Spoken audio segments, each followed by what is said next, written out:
आज गिरिराज और दुर्गा के घर में बहुत चहल पहल है। घर को अच्छी तरह से सजाया गया है। किचन में से अच्छे अच्छे खाने की खुशबू आ रही है। ऐसा इसलिए क्योंकि उनकी बेटी आभा और दामाद जी अहान शादी के बाद पहली बार घर पर आ रहे हैं। हिमांशी, बहू जल्दी से सारा काम कर लो। आभा और दामाद जी आने ही वाले हैं। कुशल बेटा, तुम सारा सामान तो ले आए हो ना? और काजू कतली लाए हो या भूल गए? दामाद जी को बहुत पसंद है। हिमांशी और कुशल एक दूसरे से बहुत प्यार करते हैं और अपने माता पिता की सारी बातें मानते हैं। लेकिन जब से कुशल की बहन आभा की शादी हुई है, मानो उसके माता पिता के लिए उनका दामाद ही सब कुछ है। आभा और अहान घर पर आते हैं। सब उनका स्वागत करते हैं। आभा और हिमांशी किचन में खड़ी होकर बातें करती हैं। आभा, कैसे है तुम्हारे ससुराल वाले? तुम्हारा मन तो लग रहा है ना वहाँ? और अहान जी तुम्हारा ख्याल रखते हैं या नहीं? पता नहीं भाभी, कभी तो लगता है कि ठीक है, कभी तो लगता है कहाँ फंस गई। जैसे भैया आपकी मदद करते हैं, आपका ख्याल रखते हैं, अहान ऐसे बिल्कुल भी नहीं है। अरे इतना मत सोचो तुम। शुरू शुरू में थोड़ी दिक्कत आती है, लेकिन बाद में सब ठीक हो जाएगा। चलो बाहर चलते हैं। हिमांशी और आभा चाय नाश्ता लेकर बाहर आई। सब लोग आपस में बात करने लगे, लेकिन अहान बहुत घमंडी तरीके से बोलता है। आपका घर तो बहुत बड़ा है ससुर जी, आपका और कुशल का बिजनेस भी बहुत अच्छा चल रहा है, तो आप लोगों ने दहेज देने में इतनी कंजूसी क्यों की? अरे दामाद जी, कैसी बात कर रहे हो? आपके परिवार ने जिस जिस चीज की मांग की थी वो सब हमने आपको दिया है। अगर किसी चीज की फिर भी कमी रह गई है तो बता दीजिए। कुछ चीजें बिना मांगे भी तो दी जा सकती है ससुर जी। अहान, अगर तुम्हें कुछ और चाहिए तो बता दो, हम तुम्हारी सारी इच्छा पूरी करेंगे। अहान प्लेट से बिस्किट उठाकर बोलता है। मांगने से दिया तो क्या दिया, वैसे भी आप लोग मेरी डिमांड कभी पूरी नहीं कर पाओगे। आभा और अहान अपने घर चले गए। उनके जाने के बाद कुशल कहता है। मम्मी, हमने आभा की शादी गलत घर में तो नहीं कर दी? अहान और उसके घर वाले तो लालची लग रहे हैं। अरे चुप कर तू। दामाद ऐसे ही होते हैं, तेरी तरह नहीं कि तूने अपने ससुराल वालों से कुछ नहीं लिया और हर समय अपनी पत्नी से चिपका रहता है।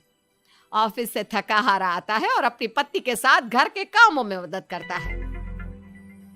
मम्मी, दहेज लेना तो गलत बात है ना? और हमारे पास किस चीज की कमी है? मैं अगर हिमांशी का घर के काम में हाथ बटाता हूँ तो वो भी मेरा ऑफिस का बहुत सारा काम करती है। इसमें बुरा क्या है? पति पत्नी को एक दूसरे की मदद करनी चाहिए। बेटा, किसी चीज की कमी तो अहान के घर पर भी नहीं है, लेकिन फिर भी हमने उसे दहेज दिया ना। ना केवल दहेज दिया बल्कि उनकी जो भी डिमांड थी वो सारी पूरी की। और उसने क्या किया? आपके और मम्मी के सामने ताने सुनाकर चला गया। आप दोनों को इससे दुख होगा। अहान ने इसका बिल्कुल ख्याल नहीं किया। बेचारी आभा का तो चेहरा देखने लायक था। कितनी शर्मिंदा हो रही थी वो अपने पति की बातों से। इस तरह कुशल ने अपने माता पिता को समझाने की खूब कोशिश की, लेकिन उसके माता पिता अहान को ही सपोर्ट करते रहे। और करते भी क्यों ना, हमारे समाज ने दामाद का रुतबा बहुत ऊंचे स्थान पर रखा है, चाहे फिर उनकी सोच कितनी भी नीची क्यों ना हो। इसी तरह से कई दिन बीत गए और एक दिन आभा अपने घर पर रोती हुई आई। अरे आभा, तुम रो क्यों रही हो? और ये तुम्हारे चेहरे पर निशान कैसे? आभा लगातार रोए जा रही थी।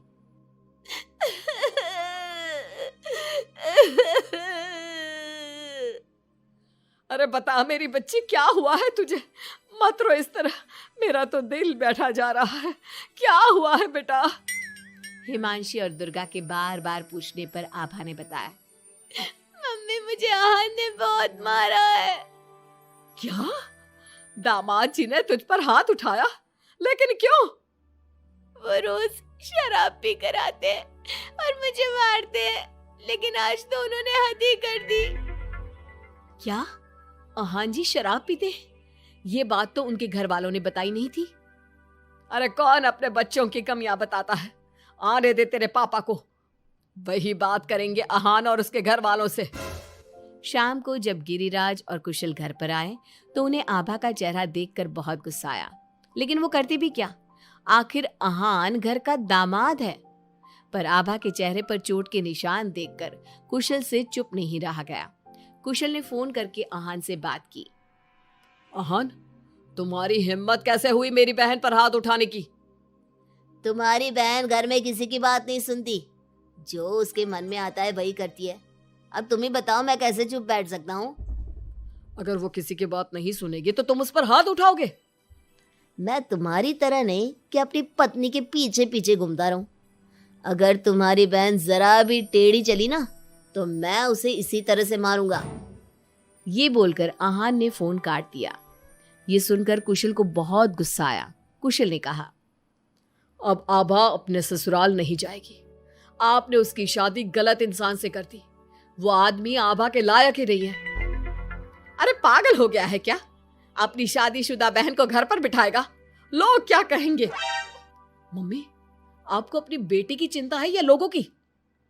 आहान हमारा दामाद है और घर में छोटे मोटे झगड़े तो होते ही रहते हैं। हमें इन बातों पर ध्यान नहीं देना चाहिए।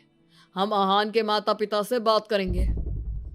आभा को आहान बिल्कुल पसंद नहीं था, लेकिन उसके माता पिता समाज के डर से उसे बार बार आहान के घर पर भेज देते थे। इस बार भी आभा को अपने ससुराल जाना पड़ा। एक दिन हिमांशी की तबीयत खराब हो गई तो उसने घर का काम नहीं किया। तबीयत खराब होने का बहाना बनाकर सुबह से लेटी है। तुझे इस घर में जितना आराम मिला है ना, दुनिया में किसी बहू को कहीं इतना आराम नहीं मिला होगा। तेरा तो पति भी तेरे साथ काम कराता है। देख मेरी आभा को, बेचारी कितना पिटती है अपने पति से और सारे घर का काम खुद ही करती है। शाम को जब कुशल घर आता है तो हिमांशी उसे सारी बात बताती है। तुम मम्मी की बात का बुरा मत माना करो। मम्मी चाहती है कि मैं उनके निकम्मे दामाद की तरह बन जाऊं, जो अपनी पत्नी की बिल्कुल भी इज्जत नहीं करता। लेकिन मैं ऐसा नहीं बन सकता। कुशल ने हिमांशी का बहुत ख्याल रखा और वो जल्दी ही ठीक हो गई। वहीं आहान आभा के साथ बहुत बुरा बर्ताव करता था। आभा के माता पिता ना तो आभा की बात सुनते और ना ही कुशल की। एक दिन आहान किसी काम के सिलसिले में शहर से बाहर गया हुआ था। वो जिस होटल में रुका था वहां उसे आहान दिखा। अरे ये तो आहान लग रहा है, मगर इसके साथ ये लड़की कौन है? कुशल ने वहां कुछ लोगों से पूछताछ की तो उन्होंने बताया, ये तो अक्सर इस होटल में अलग अलग लड़कियों के साथ आते हैं, लेकिन आप ये सब क्यों पूछ रहे हो? कुशल बिना कुछ बोले वहां से चला जाता है और घर आकर सभी को ये बात बताता है। लेकिन उसके माता पिता को तो इस बात से भी कोई फर्क नहीं पड़ा। अरे बेटा, इस बात को यहीं खत्म कर दो। हम आहान से क्या कह सकते हैं? आखिर वो हमारे घर का दामाद है।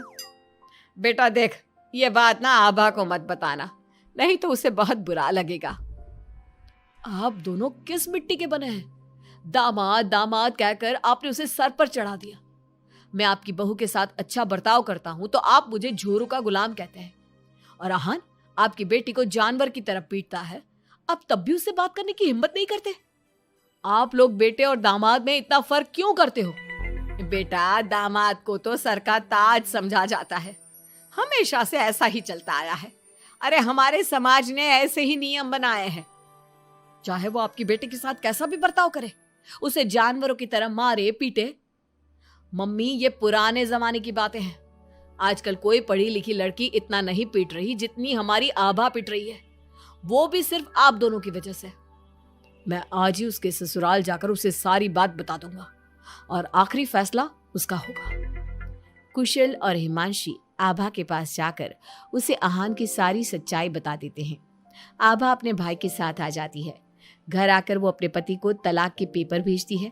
हालांकि गिरिराज और दुर्गा अभी भी अपने दामाद के साथ है और तलाक के खिलाफ। उनको अभी भी समाज की चिंता है, बेटी की नहीं।